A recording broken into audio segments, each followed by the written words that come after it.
Welcome back to English Speak Lab. I'm glad you're here because today's video is a little different from what we usually do. There are no exercises to pause and repeat, no quizzes at the end, no pressure at all. What you're going to do right now is simply listen. You're going to let English flow into your ears for the next 8 hours, whether you're sleeping, resting, or just letting your mind drift. And that, believe it or not, is one of the most powerful things you can do for your fluency right now. Here is what we have for you today. We'll move through 10 rich themes, each one packed with vocabulary, natural phrases, real dialogues, and the kind of English that native speakers actually use every day. We're going to talk about travel, work, emotions, relationships, technology, food, health, money, nature, and the future. Each section gives you words, sentences, and conversations you can absorb naturally. No memorization required. Just listen, relax, and let your brain do what it does best. Let's begin. The first theme is travel. Traveling is one of the best ways to practice English because it forces you to communicate in real situations. Let's build your vocabulary first. A passport is the official document you need to cross borders. A boarding pass is the document that lets you get on a plane. Luggage or baggage means your bags and suitcases. A layover is a stop between two flights. When you check in, you register your arrival at a hotel or airport. Customs is the place at the border where officials check what you're bringing into a country. A local is someone who lives in the place you're visiting. A phrase you'll hear a lot is round trip, which means a journey to a destination and back again. Now let's use these words naturally. Imagine you're at the airport. You hear an announcement. Passengers traveling to New York, please proceed to gate 14. Your boarding begins in 20 minutes. You grab your carry-on bag, check your boarding pass one more time, and start walking. You feel a little nervous because it's your first time traveling alone, but you also feel excited. That mix of nerves and excitement is completely normal. Most experienced travelers will tell you the anxiety always fades once the plane takes off. Here is a dialogue between two travelers sitting next to each other on a plane. Is this your first time going to London? No, actually, it's my third time, but it's my first time going in winter. I'm a little worried about the cold. Oh, don't worry too much. Just pack layers. A good coat, a scarf, some gloves. London in winter has its own charm. The Christmas markets are absolutely beautiful. That's good to hear. Do you have any hotel recommendations? I booked something in the city center, near Oxford Street. That's a great location. You'll be close to everything. Just be careful with the tube during rush hour. It gets very crowded between 7 and 9 in the morning. Thanks for the tip. I'll keep that in mind. No problem. Enjoy the trip. London has a way of surprising you. Good. You're absorbing all of this. Keep listening. Our second theme is work and professional life. Most English learners need this vocabulary urgently because work environments are where a lot of important conversations happen. A deadline is the date by which something must be finished. A colleague is someone you work with. A meeting is a scheduled gathering to discuss topics. A presentation is when you speak in front of others to share information. To delegate means to give a task to someone else. A promotion is when you move to a higher position. Feedback is information about your performance, either positive or negative. Multitasking means doing several things at the same time. A resume or CV is a document that lists your experience and education when you apply for a job. Let's hear a workplace conversation now. Two colleagues are talking after a long day. I cannot believe the amount of work we had today. I skipped lunch. I know, the project deadline is Friday, and we're still missing 3 sections of the report. I think we need to delegate some of it. There are people on the team who aren't as busy right now. That's a good idea. I'll send a message to Sarah and Marcus tonight. They both said they were available for extra tasks this week. Perfect. And honestly, once this deadline is over, I think we need to talk to our manager about workload. This is becoming unsustainable. Absolutely. I agree. We can schedule a one-on-one with her next week. If we present the situation calmly, with data, she'll listen. Right. Let's document everything first. Hours worked, tasks completed. What was requested versus what is realistic. Smart. Okay, let's finish this section tonight and then call it a day. Sounds like a plan. Coffee before we start? Always. Theme 3. Emotions and inner life. This is vocabulary that many learners neglect, but it is incredibly important for real communication. How you feel matters, and being able to express it in English gives you a huge advantage. Anxious means feeling worried or nervous about something uncertain. Overwhelmed means you have too much to handle at once. Relieved means you feel better because something stressful has ended or turned out fine. Nostalgic means you feel a warm, slightly sad longing for the past. Proud means you feel satisfaction because of something you or someone else has achieved. Disappointed means your expectations were not met. Curious means you want to know more about something. Hopeful means you believe good things are possible. Let's practice with a short monologue. This is someone reflecting on a difficult week. I have to be honest. This week was really hard. I felt overwhelmed on Monday, anxious all through Tuesday, and by Wednesday I was just exhausted. But then something shifted on Thursday. A colleague complimented my work in front of the entire team. I hadn't expected that at all, and it made me feel genuinely proud for the first time in weeks. Then on Friday, I got news that a project I'd been fighting for had finally been approved. I felt so relieved. I almost cried. Honestly, I had been carrying so much tension without even realizing it. So yes, it was a tough week, but it ended well, and I feel hopeful again. Sometimes all you need is one good moment to remember why you started. Theme 4 is relationships. Human connection is at the heart of most conversations, and understanding how English speakers talk about relationships will make you sound much more natural. A close friend is someone you trust deeply. An acquaintance is someone you know but not very well.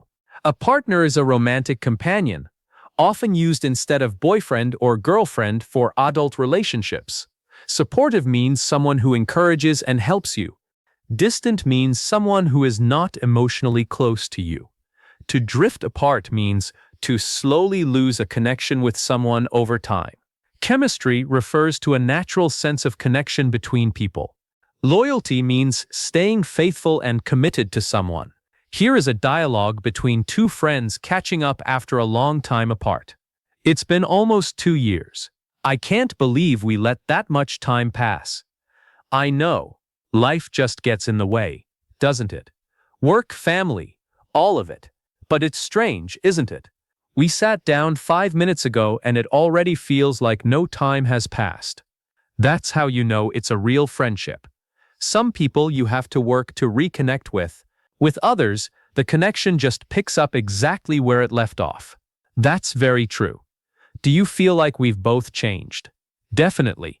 I'm more patient now, and honestly, less worried about what people think of me.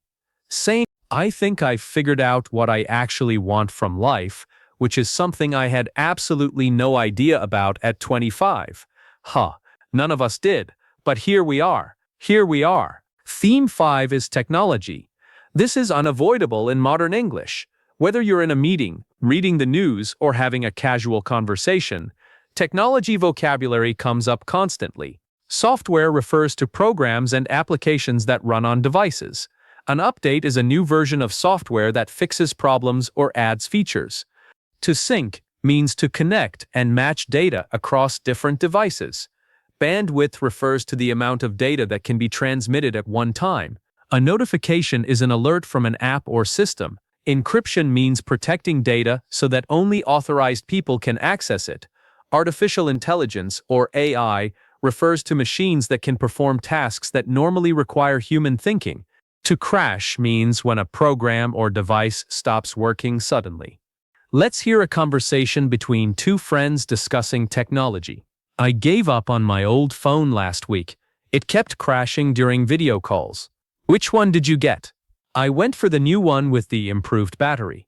I can go 2 full days without charging. That's impressive. Have you tried the AI features? A little bit. The camera uses AI to adjust the light automatically. The photos look incredible.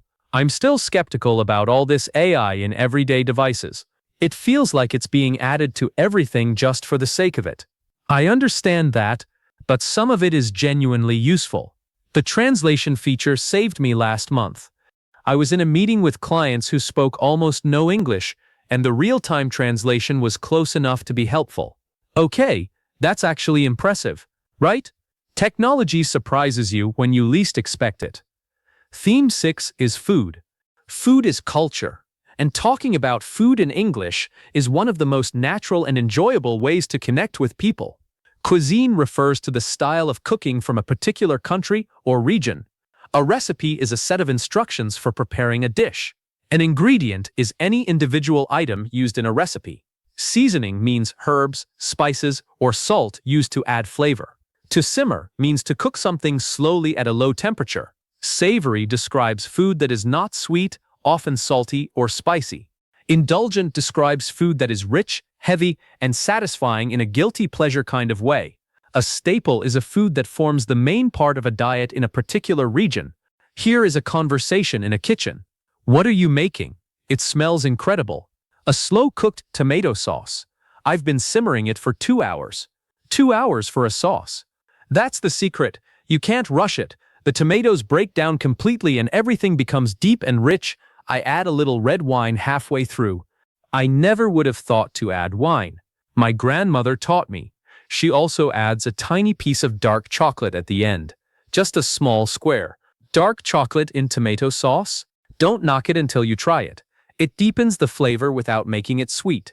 It's one of those things that sounds wrong but tastes absolutely right. Okay, now I have to try this. Stay for dinner, there's always enough. Theme 7 is health and well-being. This is vocabulary you need for doctor's appointments, conversations about lifestyle, or simply talking about how you feel physically and mentally. Symptoms are signs that suggest you may be ill. A diagnosis is the identification of a condition by a doctor. Prevention refers to actions taken to stop illness before it starts. Chronic describes a condition that lasts for a long time. Stress is mental or emotional strain caused by pressure or difficulty. Hydration refers to the amount of water in your body. Recovery is the process of returning to good health after illness or injury. Mental health refers to your emotional and psychological well-being. Let's listen to a conversation between a patient and a doctor. You mentioned that you've been feeling tired constantly, even after a full night's sleep? Yes, for about 3 months now. I wake up and I already feel exhausted. And are you experiencing any other symptoms? Headaches? Difficulty concentrating? Both, actually. Especially in the afternoon. My concentration completely falls apart. I'd like to run some blood tests to rule out a few things. But I also want to ask about your lifestyle. How much water do you drink per day? Probably not enough. Coffee, mostly. That's a common issue. Caffeine can mask fatigue temporarily, but it also contributes to dehydration, which worsens the very symptoms you're describing. Let's start with some blood work and also increase your water intake significantly. Sometimes, the solution is simpler than we expect. I hope so. I'm tired of being tired. Most people are, in my experience. Let's figure it out together. Theme 8 is money and personal finance. Financial vocabulary in English is essential, especially if you work internationally or manage your finances in an English-speaking context. A budget is a plan for how you'll spend or save money. Savings refer to money you've set aside for the future. Debt is money you owe to someone or a financial institution. Interest is the extra amount you pay when borrowing money or earn when saving it. An investment is money you put somewhere with the expectation of growing it over time. Expenses are the costs you regularly pay, such as rent, food, and bills. Income is the money you earn.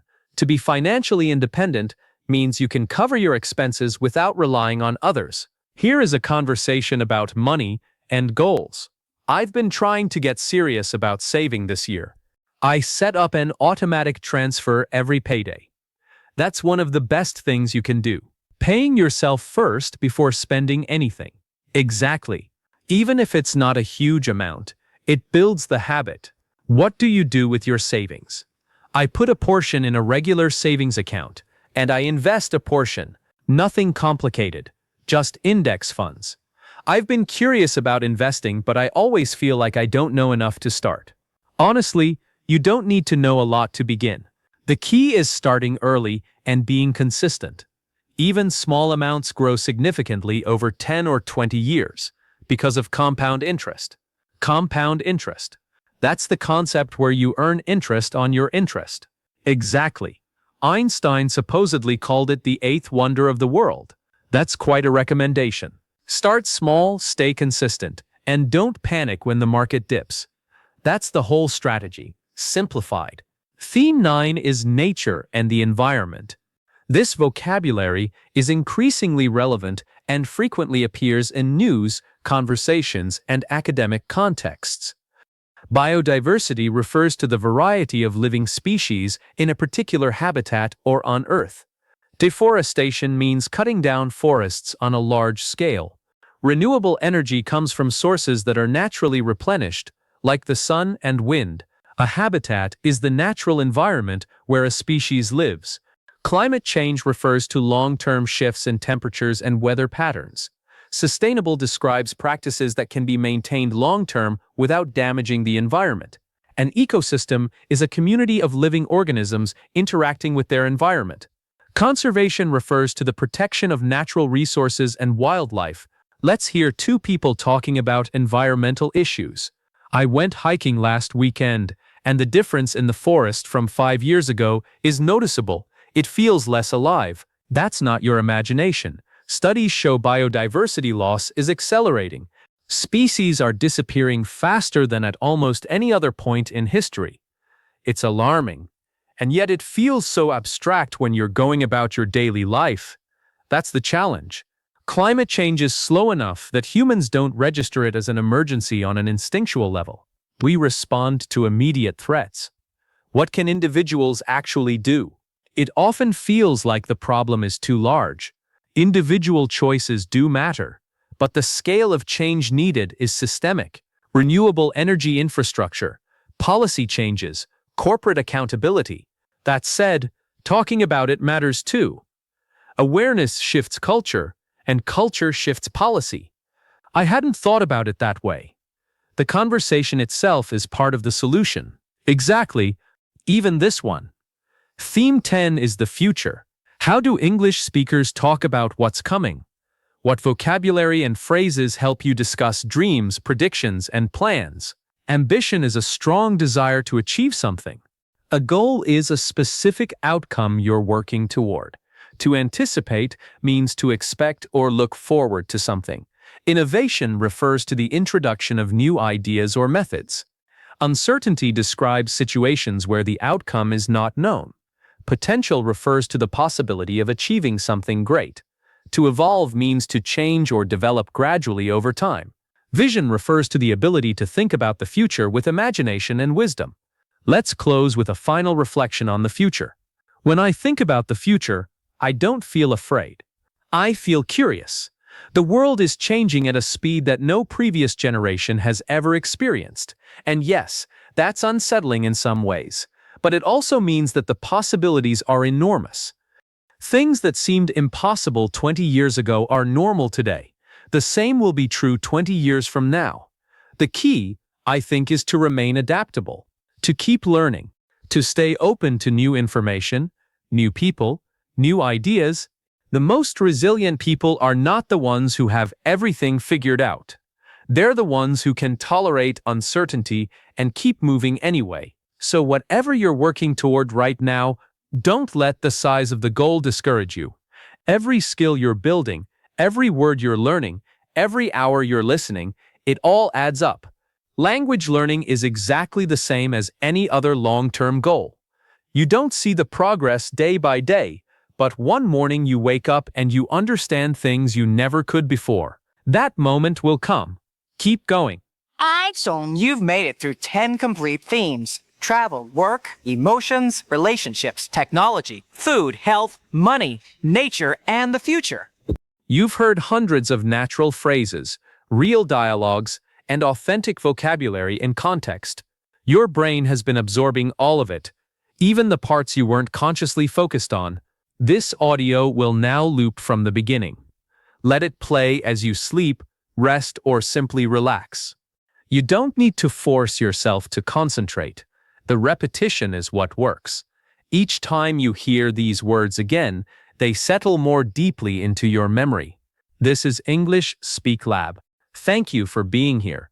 Keep listening, keep growing, and we'll see you in the next video.